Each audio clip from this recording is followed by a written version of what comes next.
Maryland native Luigi Mangione, now in New York to face first-degree murder and terrorism charges in the killing of United Healthcare CEO Brian Thompson.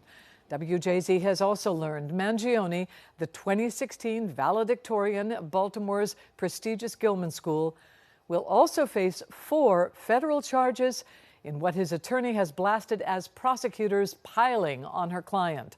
WJZ investigator Mike Helgren is in your corner live downtown following these new developments. Mike. Denise, new this hour, we're learning more about the timing of all of these cases. The New York criminal case will move forward first, followed by the federal prosecution and then the charges in Pennsylvania. Now, Luigi Mangione began his day in Pennsylvania in a courtroom not far from the McDonald's where he was arrested. Officers led Luigi Mangione into a courtroom in Hollidaysburg, Pennsylvania this morning. The hearing lasted 90 minutes, and Mangione spoke to his attorney and agreed to extradition as a row of officers with the NYPD waited to take him back to Manhattan to face charges in the murder of United Healthcare CEO Brian Thompson. Everything we did today was in his best interest. We're ready now to defend, move forward and start defending these charges in New York and Pennsylvania. A clean-shaven Mangione looked briefly at the cameras before officers placed him in a black SUV.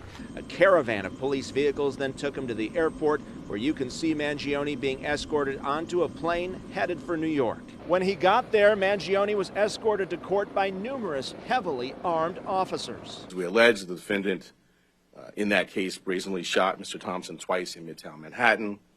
It was targeted, premeditated, and meant to sow terror. And now WJZ has learned federal prosecutors have charged Mangione with 4 counts, including murder and firearms offenses. The federal complaint includes surveillance images detailing Mangione's whereabouts the day of the murder.